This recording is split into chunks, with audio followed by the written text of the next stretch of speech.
अस्सलामु अलैकुम रहमतुल्लाहि वबरकातुहू।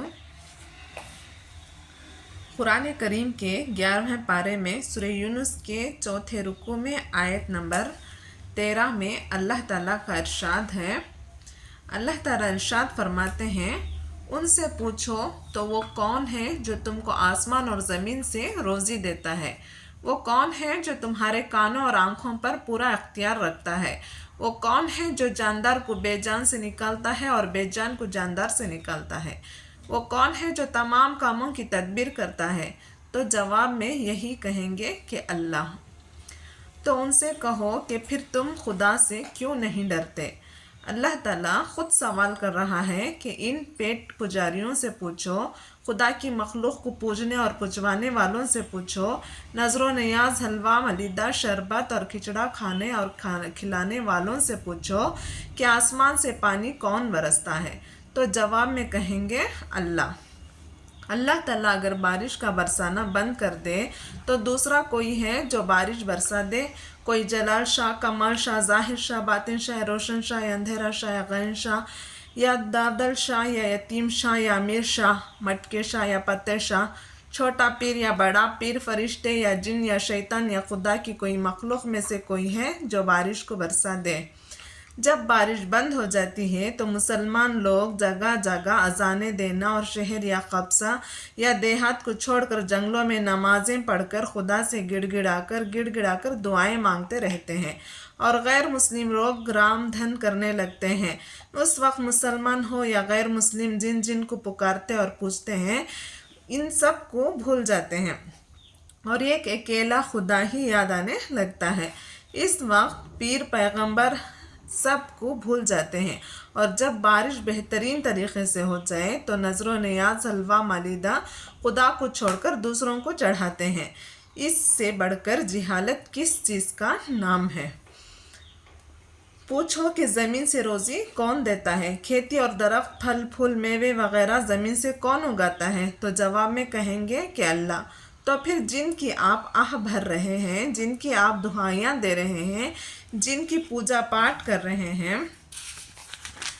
जिन आस्थानों की हिफाजत के लिए जानो मान की बाजी लगा रहे हैं, इन्होंने क्या बनाया है। तो गुस्से में आकर वो जुनून में झंझला कर कहेंगे कि ये वहाबी मालूम होते हैं, इसका अक़ीदा ख़राब हो गया है, ये औलिया अल्लाह का मुनकिर मालूम होता है, ये बेईमान मालूम होता है। अब आप ही सोचें कि जिहालत की कोई हद है।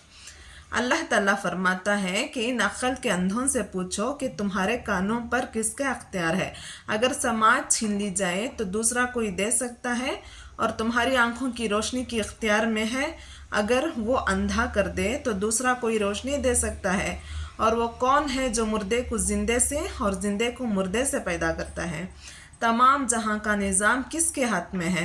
सूरज का निकलना और डूबना, चांद का छुपना और चमकना, जिनमें एक सेकंड का भी फ़र्क नहीं होता, जो हज़ारों साल से बराबरी तरतीब से चले आ रहे हैं और ना जाने कब तक इस तरह चलते रहेंगे।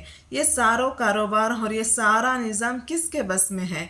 वक्त पर बारिश का होना, वक्त पर गर्मी आना, वक्त पर सर्दी का पड़ना, इन सारी चीज़ों को मुख्तियार कौन है। तो जवाब में यही कहेंगे कि अल्लाह। ये सारे निज़ाम अल्लाह ही के हाथ में है। तो फिर देहातियों में, कस्बों में, शहरों में, बैबानों में, पहाड़ों में, दरियाओं में कोई मंदिर की शक्ल बनवाकर, कोई गुर्जों की शक्ल बनवाकर, कोई दरगाहों की शक्ल बनवाकर, कोई ताइज़े की शक्ल बनवाकर पूज रहे हैं और भोले अनपढ़ इंसानों को गुमराह कर रहे हैं और ख़ुद भी गुमराह हो रहे हैं। इनसे पूछो तो सही कि कौन जिनको आप लोग पुजवा रहे हैं, इनके हाथ में कौन सा इख्तियार है। ज़रा हमें भी तो समझाओ। अगर इन्हीं समझा सकते हो तो कम से कम तौबा कर लो।